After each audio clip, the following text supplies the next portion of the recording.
O Observatório da Imprensa está de volta. No programa de hoje, o desafio das novas tecnologias para as artes, inclusive a arte do jornalismo. Inácio Araújo, você acha que nós estamos quebrando tabus, assim, quer dizer, o telespectador ele está atento a esse tipo de reflexão, ou ele já foi tão, digamos, atenuado pela mídia geral, que ele já não quer mais discutir o que é arte, se cinema é arte, se jornalismo é arte. Nós estamos cumprindo um papel aqui de fazer pensar? Não, isso Borges dizia uma coisa interessante, qualquer coisa serve para fazer pensar, né? Eu sempre me fixei muito nisso, é muito interessante, não precisa ser uma grande coisa. Pensa que, né, basta a gente ter disposição de pensar, a gente pensa. Eu tenho a impressão de que nós nos sentimos, não só nós, acho que as pessoas do presente, né, de alguma maneira, se sentem muito concernidas, né, pelos desafios, pelas novas, pelas dificuldades de uma nova convivência num novo espaço, não é? Que inclusive a tecnologia determina, sem que a gente seja soterrado, né, e encontrar maneiras de não ser soterrado por isso, né? É claro, esses dois filmes, por exemplo, eu acho que eles têm coisas muito interessantes. Francamente, eu acho o filme do Scorsese mais interessante porque ele vai buscar o começo do cinema e na terceira dimensão, né? Quer dizer, ele vai promover um encontro, né? Para você admirar a terceira dimensão, você tem que admirar o Méliès e vice-versa, né? Uma coisa e outra se encontram, se justificam. Mas eu acho que nesse Oscar teve um filme que eu achei muito interessante também, que é Os Descendentes, que é aquele filme que se passa no Havaí, né? E onde existe uma desconexão completa entre as pessoas, né? E isso é um fenômeno, me parece que o filme toca esse fenômeno de um viver desconectado, né? Quer dizer, o cara é traído pela própria mulher e só descobre quando ela está em coma, se põe a falar com uma pessoa em coma, quer dizer, e a mesma coisa, a relação que ele tem com os primos, parece que cada coisa vai para um canto, não é? Então, eu tenho a impressão que o presente, né, nos coloca muitas questões, não é? Que pelos filmes, ou pela escrita, ou pelo jornal, enfim, pelas várias manifestações humanas, a gente precisa responder esses desafios, não é? Que são, por vezes, muito, muito pesados. Eu acho que no cinema, hoje, eles são pesados, porque, caramba, houve um momento que estava tudo aberto, né, ao cinema.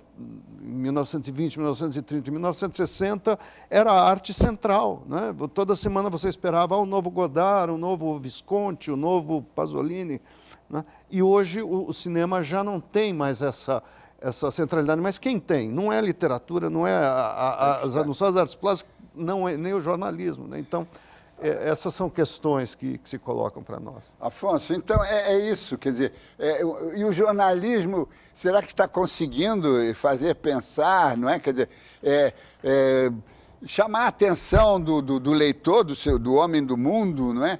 De que ele pode viver melhor, do que ele pode ele encontrar novas perspectivas, em suma, o jornalismo está conseguindo ser uma arte que faz a pessoa despertar? Agora, você me deu a oportunidade de falar uma coisa que me escapou aquela hora, quase que eu interrompi o Rodrigo quando ele estava falando, que é a questão da arte e do jornalismo. Uma das grandes mentiras da modernidade é a afirmativa de que todo mundo é artista. Você não pode dizer que todo mundo é jornalista. Há jornalistas melhores, jornalistas piores, não é isso? Com a arte é a mesma coisa. Há bons artistas medíocres, artistas mais ou menos, artistas geniais. Então, essa coisa que as artes, sobretudo plásticas, inventaram a partir de um rapaz chamado Marcel Duchamp, de que todo mundo é artista, é um blefe, não é. Todo mundo não é jornalista, Dino. Você sabe disso, não é? Há que ter uma vocação, há que ter um empenho, tem que saber escrever. Então, eu acho que você está mexendo num problema que é fundamental para se reinterpretar a modernidade. Esses dois filmes estão dizendo uma coisa muito simples para a gente. Arte é uma coisa complicadíssima e só pessoas muito competentes podem fazer. Não é para qualquer um, não. A gente que é bom artista, artistas geniais, e tem gente que não é artista mesmo, não é? Então é isso, nós temos que ver essas verdades na cara das pessoas. Rodrigo Fonseca, isso o que diz o nosso poeta Afonso Romano é muito importante, porque puxando aqui para o campo do jornalismo, quer dizer, nem todo sujeito que usou o celular para gravar um momento importante, que essa imagem correu o mundo, isso não quer dizer que ele seja um jornalista. Ele teve uma oportunidade, transmitiu aquela sua... Mas ele não conseguiu analisar, ele não conseguiu contextualizar, ele não conseguiu fazer história, ele não conseguiu exercer a arte jornalística. E aqui tem um problema. Antigamente... eu sou do tempo em que os jornais tinham o repórter pelo telefone, né? O repórter amador, o Globo no Rio de Janeiro tinha um repórter amador, né? Você telefonava, o telefone estava começando, tem aí um desastre e tal, e aí vinha o jornal, seguia. Hoje a internet facilita, o celular facilita, mas isso não quer dizer que aquele que conseguiu até dar uma informação ou passar um flagrante importante, ele seja um jornalista. Ele seja um artista da informação. Eu acho que essa é uma diferença que eu queria... Como é que você vê isso, né? Não, eu estou de acordo. Às vezes, você... É um artista do texto, não é? Do texto como compreensão do mundo, né? Você está diante de um acontecimento, de um fenômeno, pode ser a prisão de um assassino, pode ser uma bomba que explode, pode ser um motim, enfim... mas você isolar as variáveis, você compor, né, uma interpretação do que está acontecendo ali, é realmente um pouco mais difícil e é o que faz o encanto de um texto jornalístico, né? É uma das coisas que faz o encanto do texto jornalístico, assim como ele pode, sei lá, talvez o Afonso Romano possa definir melhor, mas eu acho que às vezes ele pode ser poético, né? Eu me lembro, a gente está falando aqui, eu me lembro daquela célebre manchete da Notícias Populares, o violada em pleno auditório, né? Uma síntese fantástica, né? Mas Afonso, você acha que digamos, a crônica que dizem que é um gênero tão brasileiro, acho que não é, mas é universal, mas a crônica diária, como nós conhecemos com os grandes mestres, Rubem Braga, Sabino e tantos outros, né? Ela dava esse tom poético, artístico ao jornal diário. Como é que você vê isso? Eu queria que o Rodrigo Fonseca, que é muito mais novo, também dissesse alguma coisa sobre isso. A crônica é uma coisa interessante, um exemplo ótimo. Porque hoje você abre jornais, tem cronistas saindo pelo ladrão. Todos os jornais estão cheios de cronistas.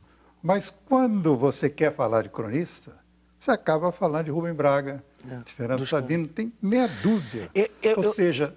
nem todo mundo é cronista. Eu acho que existe uma questão fundamental nessa história, Diniz, assim, quando você estava me perguntando anteriormente, assim, eu acho que tem duas coisas fundamentais para a gente pensar no que você e o Afonso disseram, que é o seguinte: a gente está vivendo hoje um momento do cinema singular no sentido de que as tecnologias, por terem se barateado e terem se espalhado de um jeito muito diferente do que havia no cinema do passado, no cinema inclusive da geração do Scorsese, que acontece no final dos anos 60, revolucionando o cinema americano, hoje você faz cinema com uma câmera de celular, você tem uma infinidade de filmes feitos com celular. Só que, por outro lado, você fez com que esse aumento da produção, que curiosamente ele é muito maior, inclusive, no documentário do que na ficção, exatamente porque é muito mais fácil, os meios facilitam, acabam facilitando um pouco mais você fazer o documentário, porque você não precisa de ator, não precisa de direção de arte, etc, etc.